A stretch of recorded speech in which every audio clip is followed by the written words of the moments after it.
దాడి, వృద్ధురాలు అక్కడికక్కడ మృతి, మరో బాలిక గొంతు కోశారు, మరో యువతిపై కూడా దాడి, వాళ్ళందరూ హాస్పిటల్. ఓకే, రాష్ట్రంలో శాంతి భద్రతలు, తిరుపతిలో సార్, రాయల్ నగర్ లో, ఓకే ఓకే ఓకే చెప్పారు కదా 1 minute. శాంతి ప్రసాద్ గారు రెస్పాండ్. శాంతి భద్రతలు సార్.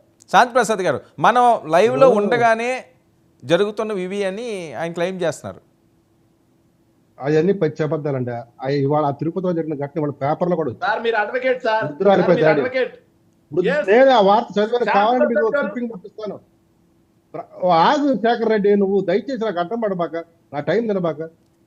కావాలంటే మీకు ఆ పేపర్ క్లిప్పింగ్ పంపిస్తారు పేపర్తో సహా. ఇక రెండో విషయం, శేఖర్ రెడ్డి మాట్లాడి 2 అంశాలు నీకు సమాధానం చెప్పాలా. నేను హైకోర్టు అడ్వకేట్ని, మరి నాకు కొద్దిగా దాన్ని ఏమంటాడు బుద్ధి జ్ఞానం అవుతుంది కాబట్టి అన్నట్టు మాట. నేను చదివింది, ఇప్పుడు మేము ఎవరం కూడా జిలాని హత్య చూడలేదు, రషీద్ హత్య చేస్తున్న చూడలేదు. అయితే మన పెద్ద ఆయన చెప్పాడు, తనకు వీడియో వచ్చిందని చూశాను, పాశవికంగా ఉందన్నాడు. ఆ పెద్ద ఆయన చెప్పిన పౌర సమాజం తరపున ప్రతి మాట కూడా అంగీకారం అయిపోయింది. అందులో ఒక్క మాట కూడా ఖండించడానికి లేదు. ఎందుకంటే ప్రభుత్వం, శాంతి భద్రతలు ఈ రెండే అక్కడ పార్టీలు, రాజకీయ పార్టీలు అనవసరం. కాబట్టి ఇప్పుడు మా సోదరుడు ఏమడిగాడు, జగన్ రెడ్డి గారు జనవరిలో జరిగిన దాని గురించి అడిగితే మా వాళ్ళ మీద జరిగింది. కానీ ఇక్కడ పోలీసు వారు ఇచ్చిన, ఐజీ ఇచ్చినది ఏంటంటే 2 దహనాలు జరిగినాయి, వాహనాల దహనాలు. ఒకటి జిలానీకి సంబంధించింది, ఒకటి జిలానీ వాళ్ళు ఈ రషీద్ అనే వాళ్ళ మీద సంబంధించిన వర్గీయులది. ఒకటి మాట్లాడి రెండోది మాట్లాడకపోతే మరి తప్పు అవుతుంది కదా, అది నేను ఇక్కడ ప్రస్తావించాను. ఓకే, ఇది వార్తాపత్రికలో, ఆంధ్రప్రభ పత్రికలో 3వ పేజీలో వచ్చిన వార్త. ఓకే. ఇకపోతే ఇంకొక అంశం ఏంటి, పవన్ కళ్యాణ్ గారి పక్కన ఉన్నాడు ఒక వ్యక్తి. పవన్ కళ్యాణ్ గారి నాకు చాలా ఫోటోలు ఉంటాయి. పవన్ కళ్యాణ్ గారితో చాలా మంది ఫోటోల కోసం ఆరాటపడతారు. ఓకే, పోటీ చేశాడన్నా చెప్పేది నేను ఒక అధికార ప్రతినిధిగా కూడా ఉంటూ గతంలో లేఖలు కూడా చూశాను. ఒకవేళ నాకేదైనా ఆవేశాలు వచ్చి నేను ఎవరన్నా మర్డర్ చేశాను, నేను పవన్ కళ్యాణ్ పక్కన కాబట్టి పవన్ కళ్యాణ్ గారు దాన్ని ఆపాదిస్తారా, లేకపోతే నేను చేసినట్టుగా చూస్తారా? పోటీ చేసిన వ్యక్తి సార్ అతను, నా మీద అధికార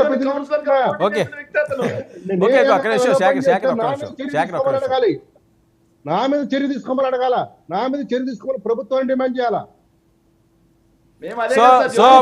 సో పార్టీ నాయకుల్ని వినండి శాంతి ప్రసాద్ గారు నాయకుల్ని, లేకపోతే ఈరోజు అధికారంలో ఉన్న వాళ్ళనో, లేకపోతే ప్రధాన భూమిక పోషించే వాళ్ళని మనం క్లెయిమ్ చేయకూడదు, వాళ్ళని మనం ఈ రకమైన విమర్శలు చేయకూడదు, అంతేనా? ఎవరు తప్పు చేస్తే వాళ్ళని శిక్షించాలి. ఆ పార్టీలకు కానీ ఆ ప్రభుత్వాలకు కానీ సంబంధం లేదు. ఆ పార్టీల్లో ఉన్నా సరే, ఇందాక అదే మొట్టమొదటి చెప్పా, జనసేనలో ఉన్నా సరే వాడు తప్పు చేస్తే ఇంక్లూడింగ్ నాతో సహా ఎవరినైనా సరే కేసులు పెట్టాల్సిందే, తగిన విధంగా చట్టపరంగా శిక్షించాల్సిందని మొట్టమొదటి ఉపోద్ఘాతంలో చెప్పా. ఇక 2 మీరు అడిగిన ఇంకో ప్రశ్న, శాంతి భద్రతలో ఇది భద్రతా వైఫల్యం, ఇది భయాలు ఉన్నాయి అన్నదాన్ని.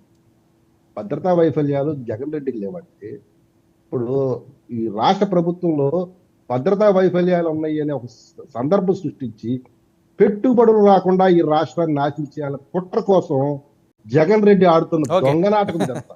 ఓకే నిజంగా ఓకే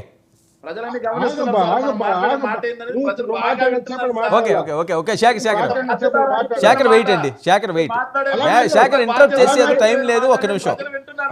శేఖర్ కంప్లీట్ చేయండి.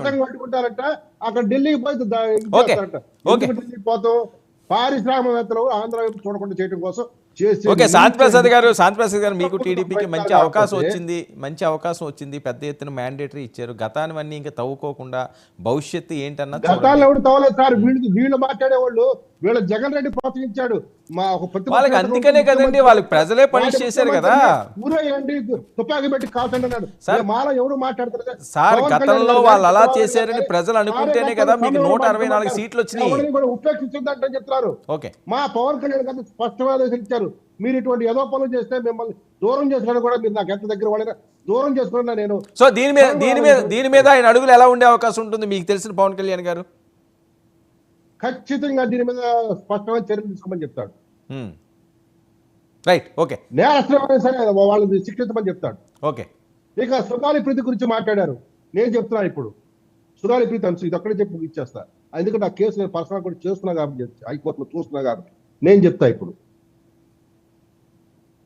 3 మెంబర్ కమిటీ 5 కోట్ల పరిహారం ఆ తల్లికి ఇమ్మని చెప్పి అడిగింది, రాష్ట్ర ప్రభుత్వం డిమాండ్ చేసింది. 5 సంవత్సరాల పాటు ఆ తల్లికి ఏమన్నా ఆ నష్టపరిహారం ఇచ్చారా వీళ్ళు? ఆమె మీద ప్రేమ చూపిస్తున్నారు కదా, 5 కోట్ల పరిహారం. రెండో అంశం, 2 జీవో